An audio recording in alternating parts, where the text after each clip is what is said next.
সময় থাকতে স্বামী স্ত্রী কোয়ালিটি টাইম স্পেন্ড করা দরকার। চলুন আপনাদের একটা ছোট গল্প শোনাই।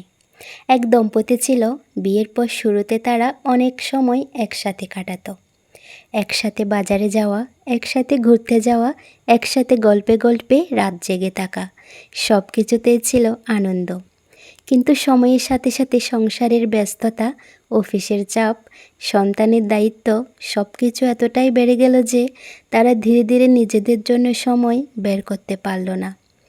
স্বামী ভাবল, চলো আগে টাকা পয়সা জমাই, সংসার গুছাই, তারপরে সময় কাটানো যাবে।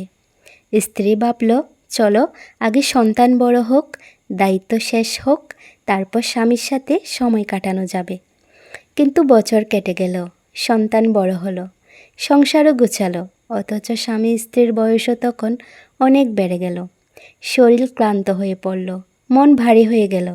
তখন তারা বসে শুধু আফসোস করল, যদি বয়স থাকতে একটু বেশি সময় একে অপরকে দিতাম, যদি একসাথে একটু বেশি হাসতাম, যদি আরও কিছু স্মৃতি তৈরি করতাম। এই গল্পটা আসলে আমাদের সবার জীবনের গল্প। আমরা ভেবে রাখি সামনে অনেক সময় আছে, কিন্তু সত্যি কথা হলো সময় কারোর জন্য অপেক্ষা করে না। তাই বয়স থাকতে স্বামী স্ত্রীর একে অপরকে সময় দেওয়া উচিত। সেটা বড় কিছু না হলেও হোক, সেটা সন্ধ্যায় একসাথে হাঁটা, হোক ছুটির দিনে কোথাও বেড়ানো, কিংবা জাস্ট দুজন বসে এক কাপ চা খাওয়া আর একটু গল্প করা। এই ছোট ছোট মুহূর্তগুলোই আসলে সম্পর্ককে গভীর করে, ভালোবাসাকে টিকিয়ে রাখে। কারণ সংসার শুধু দায়িত্বে টিকে না, সংসার টিকে বোঝাপড়ায়, একসাথে কাটানো কোয়ালিটি টাইমে। তাই আজ থেকেই ঠিক করুন, বয়স থাকতে, শক্তি থাকতে, সময় থাকতে একসাথে সুন্দর মুহূর্তগুলো জমিয়ে রাখবেন।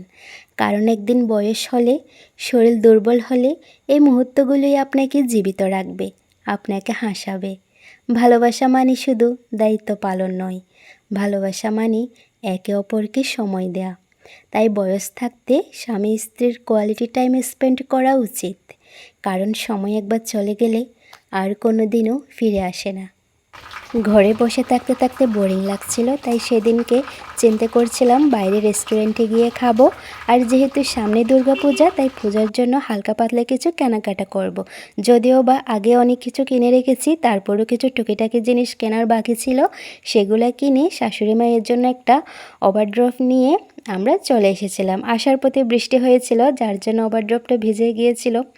তো এগুলাই হচ্ছে আমার এবারের পুজোর মার্কেটিং। আশা করি ভিডিওটা আপনাদের ভালো লাগবে। আর ভিডিওটা ভালো লাগলে এরকম ব্লগ ভিডিও পেতে আমার পেজটাকে ফলো দিয়ে পাশে থেকো। বাই।